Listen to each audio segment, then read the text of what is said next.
Hi, my name is Dan Anderson. I'm with Sunset Lakes Developments. This video deals with the subdivision known online as Jack Pine Subdivision. It is in the village of Greely in the northwest corner of the settlement area, south of Mitch Owens Road, abutting Emerald Links Golf Course and Subdivision.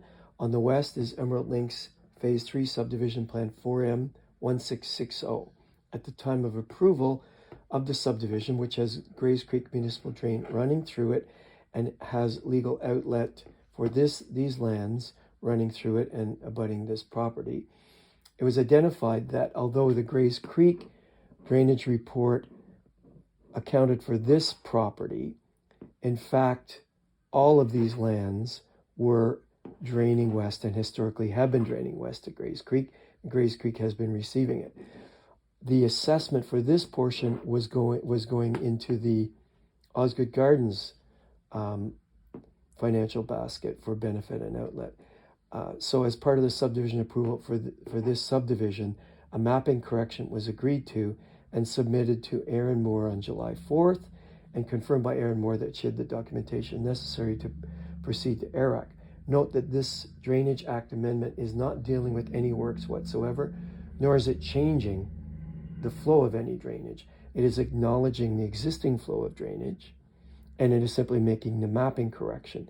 The final assessment is usually done once all the lots are finally registered and the individual number of lots are known, but that documentation is with the city. At the time of registration of the subdivision, the stormwater report identified that, in fact, this is the subdivision area. This is the upgradient area, including the subdivision, city-owned 10-acre parcel, city-owned 3-acre park. So it noted and accounted for in the drainage plan for this entire subdivision, the upgradient lands. In the ECA, which was issued in October 3rd, 2017, all of the subdivision works were provided for and authorized, as well as the receipt of the external area of 46.32 acres discharging through the subdivision and into Grays Creek. So that the runoff for this entire subdivision, pre-development, has been accounted for in the ECA. There's an existing issuance of the ECA for pre-development flows. Now, under the Shields Creek subwatershed study, which is in this basin, pre-development flows post must equal pre. This is this is part of the stormwater package design submitted. Very simple design.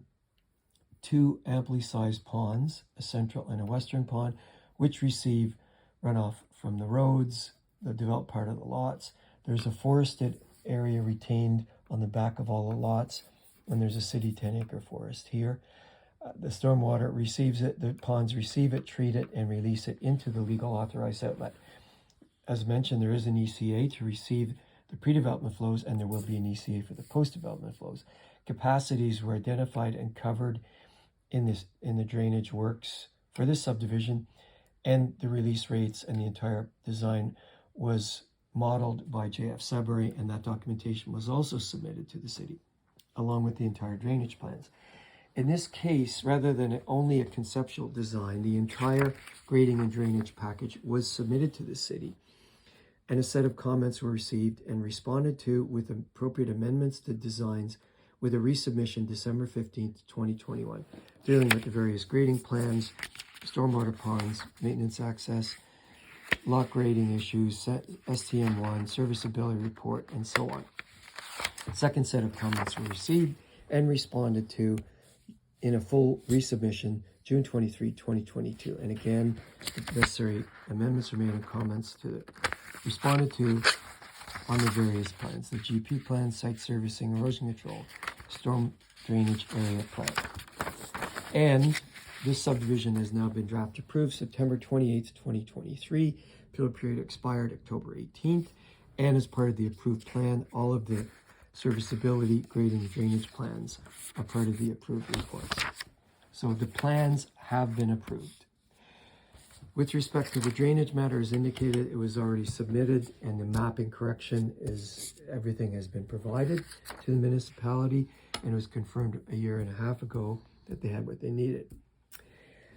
The municipality indicated that they are prepared at this point to process the ECA through transfer of review, provided no further works are constructed. All the documentation were submitted to the city in June with respect to the issuance of the ECA. All the studies have been approved, and the ECA is ready for issuance under transfer of review. However, there's heavy equipment sitting on site in the best construction season in the history of this company waiting to work, and any delay is costing hundreds of thousands of dollars. Actually over $100,000 a month. So we need to get this ECA issued ASAP. The lots are being purchased and people need to know when their home can be constructed. Thank you.